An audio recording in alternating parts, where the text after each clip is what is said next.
That took way longer than I thought it was going to. I don't know if the air filter's wet or what, but she's bogging like crazy. This is a, I don't know, probably like an 80 something model Kawasaki Bayou 220. But it runs good. It needs something to do with the transmission. Don't want to shift that great. So we're going to fully disassemble this thing today. Oil. Huh? Probably just oil. Oh, I'm sure, yeah, good oil change. I cleaned the carb and it was the worst carb I've ever seen. I had to throw it away because the carb was actually deteriorating inside, like aluminum was just breaking a piece. 2 pieces. So we're going to take this thing completely apart to build Aubrey, my daughter, a go-kart. We sold her a go-kart at Christmas because she like a daddy. She likes money more than toys.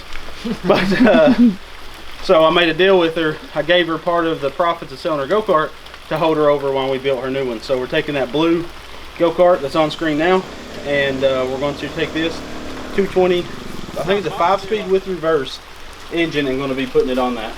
So we got to get to tearing it apart. So alright, I'm going to throw the camera up and get this thing taken apart. The only thing holding these plastics on was the seat. Yeah.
So it looks like a Kawasaki Bayou exploded in here.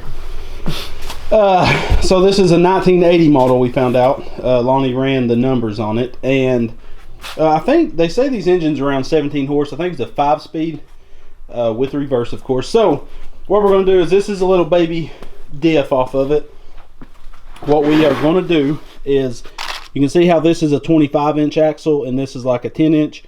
I just got off eBay and ordered a longer, so I ordered a new axle tube for this side and a new axle so we can put it on that side and make it overall like 45 inches wide.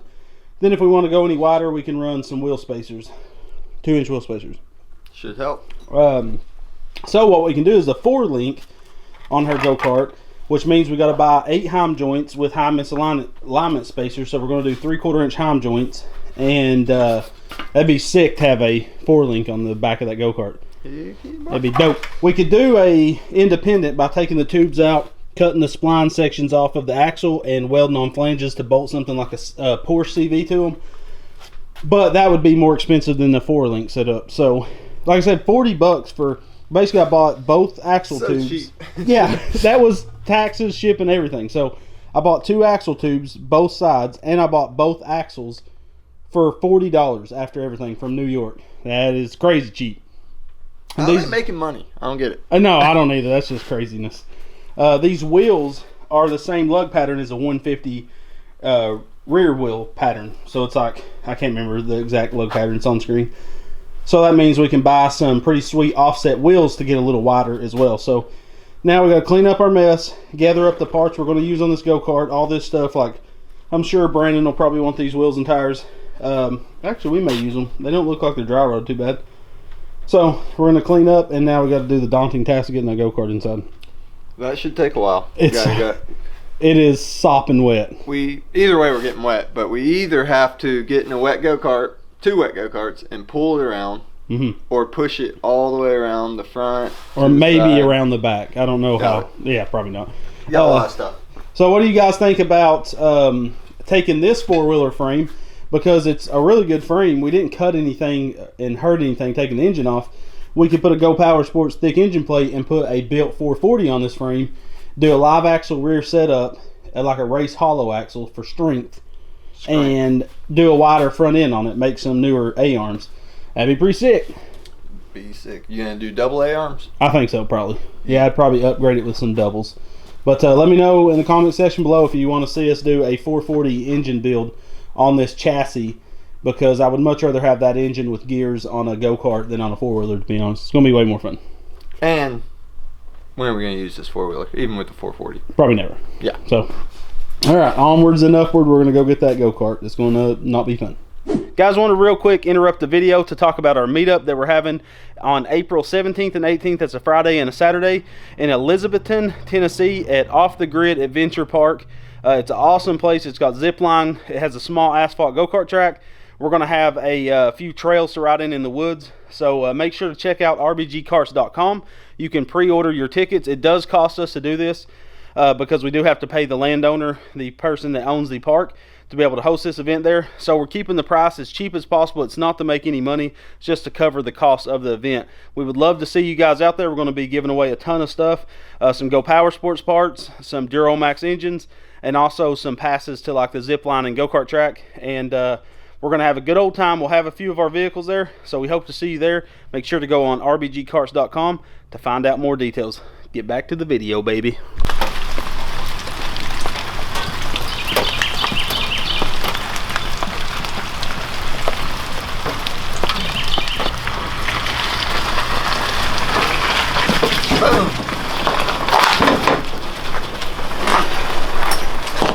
Was not near as bad as I thought it'd be. No. Alright, so this is that Batman cart we got for $250, I think it was, like $200. And it basically has a blown up engine. It smokes really bad. So we're going to keep this whole rear section. I think it'd be cool to build a rear trike with that rear section with a 150 with reverse and build like a chopper style trike. That'd be pretty sick. So GoPowerSports has sent us a whole new rebuild for this engine, but I don't want to rebuild it right now. I'm just going to unbolt it. We're going to store it outside in good condition in the rain. And we're going to mount that Kawasaki engine right here. We're going to jack it up, get on jack stands, remove the rear end. Yep, you pull it.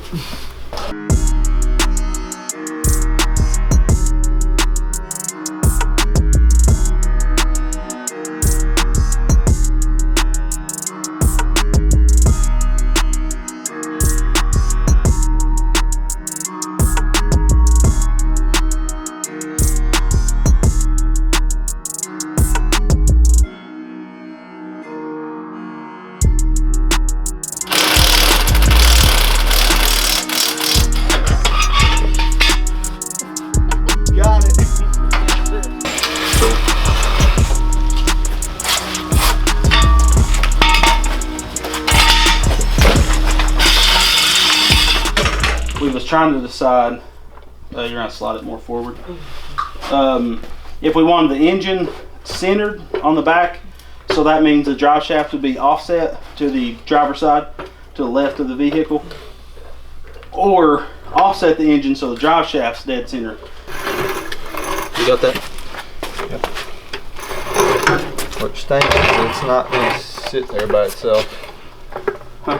It's not going to sit still by itself. Well, we're hopefully going to tack it into place. How's that Kawasaki logo? It needs to come forward. Okay. This whole setup. Just twist it right there and then pull it towards you.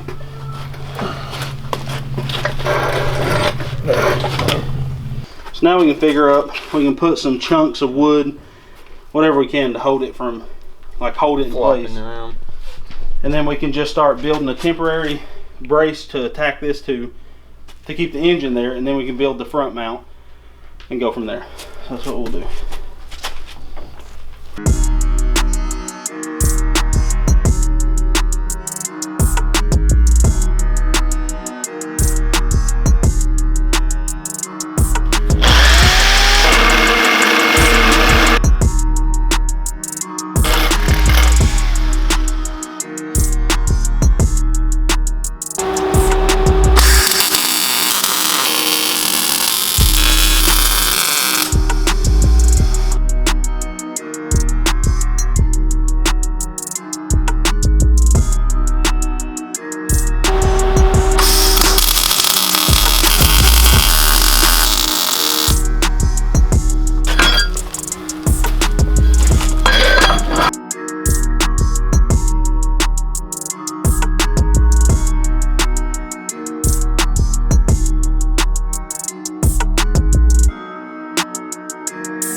So there it is with the drivetrain behind it.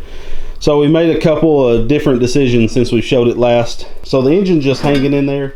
It needs some lower mounts just to make it strong, of course. So what we're going to do is bend a piece of tube that either comes from this outer bar or maybe this inner bar that comes up, bends over in front of the engine, and then goes back to the other side. And we can build some ears that go to that lower mount on the engine to give it support. We do have to make sure we leave enough room to slide the engine out this way when we do want to remove it. So there's that factory drive shaft. It only has one CV, so it's a solid link, you know, like a truck drive shaft. I'm sure most of you know has a heim joint or a U-joint up front and a U-joint at back to give it where you can move your axle kind of however you want it. Well, this one only has a CV right off the engine. We was going to do a 4-link setup, but to do a 4-link we would have to have 2 U-joints on our drive shaft to give it enough, you know, side to side movement and all that. So we're not going to end up doing that. We're going to basically make that bar go across. We're going to use these factory links, probably eventually replace the bushings in them, and I've unbolted most of these braces, but we'll put those back on. So basically we'll be able to put tabs off that piece of pipe that'll come through here for these. Then our rear end, other than lengthening the axles, will be done, and we'll just have to do some shock mounts. Like always, guys, make sure to let us know in the comment section below what you think about this project. We've had this 4-wheeler sitting outside for a few weeks, and like we said, it was a trade-in. And we also got from the same guy, this is basically, this 4-wheeler came from Randy, who I built the Yerf dog for. And he also had a Honda 4-track in really good shape that smokes, so it basically needs a top end rebuild. So very soon you'll see us getting it in the garage, doing a top end rebuild.